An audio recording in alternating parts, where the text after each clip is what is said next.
I feel very privileged to have my dad in my life for so long. Through the years, I've learned a lot from him.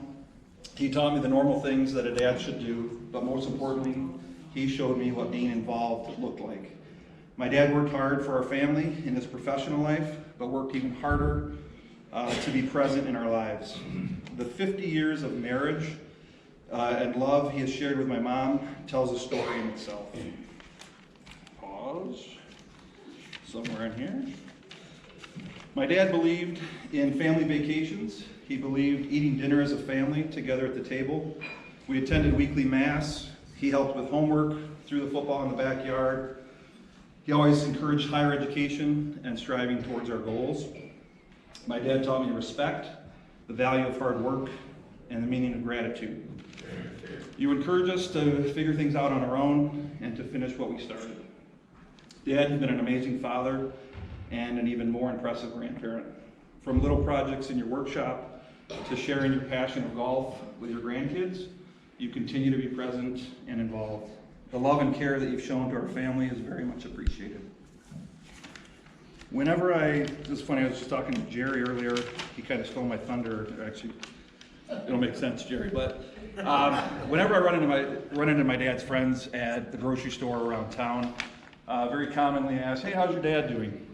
And my usual answer is, "Well, I keep waiting till he gets older so I can finally beat him in golf." The problem with that is he continues to shoot his age or better.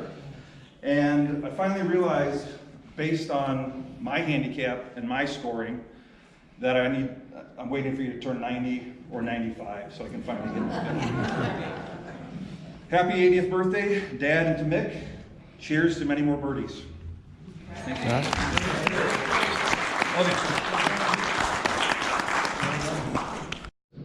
Number 2 of 5 brothers, but he grew up in Harbor Springs, spending both some time on the farm and also living in the city. He is a veteran of the Army. He spent some time stationed in Germany as a radio operator. He can speak Morse code, or I'm not sure how you say it, but he can dot it. Also, later in the 60s, 51 years ago, he and my mom got married. He was a graduate of Western Michigan University and a student in his postgraduate work at the time of his wedding. Then 45 years ago, as he was preparing for his residency in Tennessee, gave birth to his number 1. Then after finishing up podiatry school, moved to Spring Lake for the first time and set up shop in Grand Haven, a location chosen for its proximity between Harbor Springs, his hometown, and my mom's hometown of Sturgis. Then shortly after, my brother Mike was born.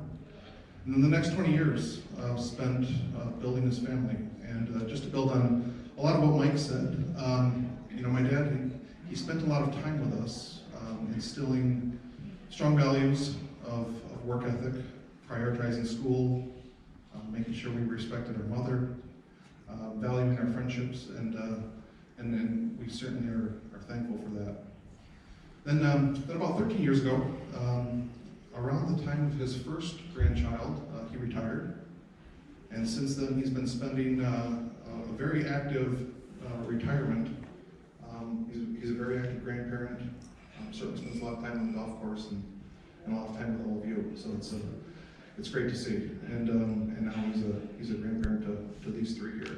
So that's a summary of his 80 years, but there's certainly a lot more in the details. And when I think about who my dad is and what he means to me, what comes to mind is I really think he's a storyteller.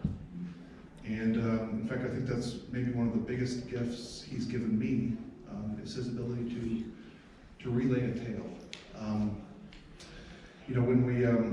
He's been telling tales of his life and his experiences for as long as I can remember. Some of you may know, but he's even published some of his personal stories in several essays, just some of his experiences in his life. The family here, we all have a copy of his books on our shelves. But these days, I spend a lot of time with my dad researching our family history, our genealogy.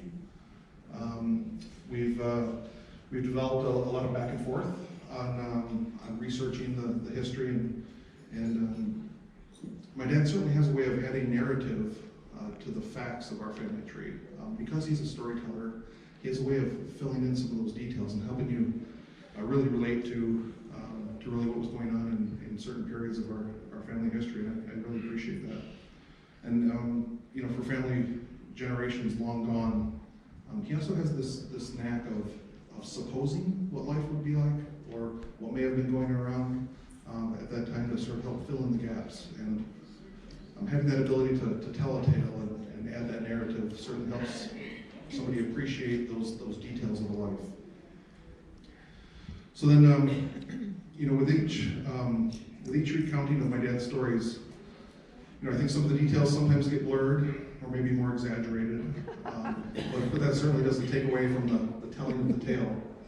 In fact, I've noticed as I've gotten older, or maybe as he's aged, he starts to let slip some of the naughtier details that maybe younger ears weren't meant to hear before, and I've certainly grown an appreciation of that. As an example, you know, yeah, I've got an example. He to this day, he still won't tell us the chemistry he used as a kid to blow off his ring finger. And you know, I'm hoping that this is the decade where he lets that recipe slip, because we're curious.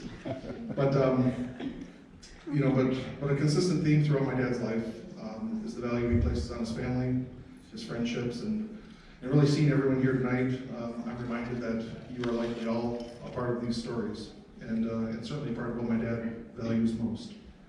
So, in terms of a toast, I think we should raise our glasses to great friendships, and hopes that some stories tonight might have, with a little bit of luck, might have some of the dirty details. Cheers. Cheers.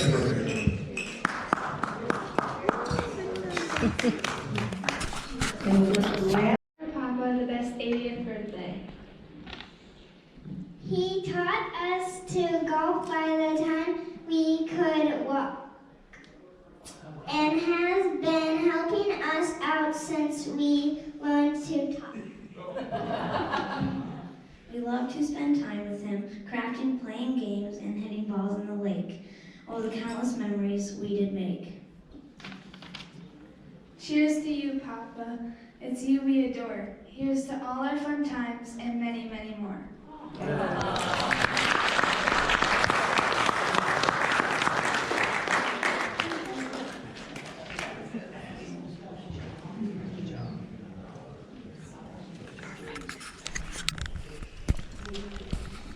Okay. Can you tell me how you guys like Papa's dinner? I love. Really good. I love the Best salad they've had today. dressing. Oh, okay. The salad. Snap. I didn't know I was getting this old until my buddy Carter told me last year. He says, "Papa, you're old." When you were young, it was black and white. It's said that life is a reflection of your choices, good or bad. And we all hope we make the right choice. Well, over 50 years ago, I made a choice one evening not to study for organic chemistry. I chose instead to go out with Marge. And that has worked out over the years because you know the story. I have 2 great sons, 2 lovable daughters-in-law,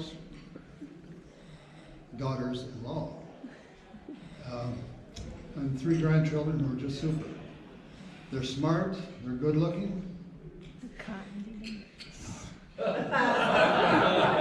they're on the right track to being good golfers and also great people. Now a word about Mick.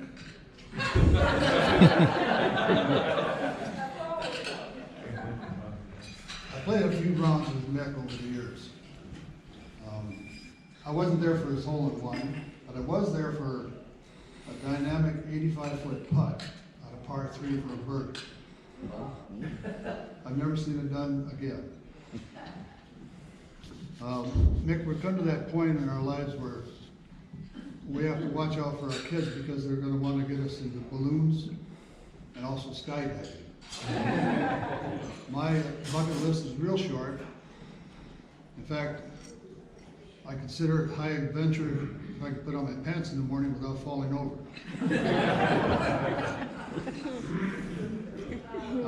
I do have a story about Mick. It was last summer. Anybody over 70 knows that your golf game dwindles. You lose something every year. And Mick was frustrated one day, came back to the cart, slammed his club in his bag. He says, I don't know what's wrong. What's wrong? Well, I told him, I said, you're standing too close to the ball. And he either didn't hear me or ignored me because we went on for the next 2 holes and he didn't talk about it, but he kept doing the same thing. And he asked me again, he says, what's wrong? I said, you're standing too close to the ball. He said, darn it, he says, I haven't changed where I stand. I said, Mick, no, after you hit the ball, you're still too close to the ball.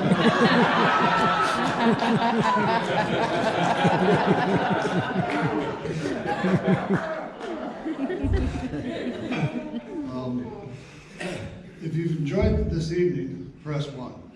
If you haven't, press 2. But if you enjoyed yourselves, thank Marge and Sherry for doing all the work.